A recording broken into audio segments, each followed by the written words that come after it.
Welcome, in front of me I have ALCATEL 1B 2020 and I'm going to show you how we can add another account to Google Play Store. You have to simply open the Play Store,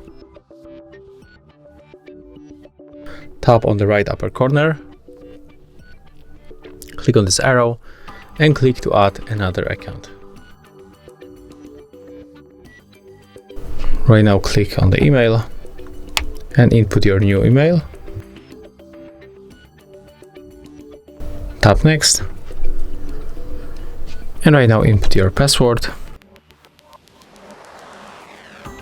Okay, and right now just click next. Tap agree.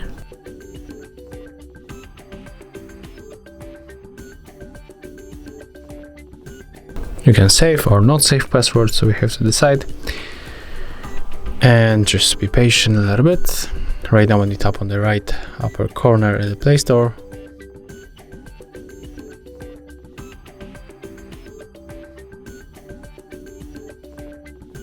you can easily switch between accounts by tapping on the arrow and choosing account. So if you found this video helpful, remember to leave a like, comment and subscribe to our channel.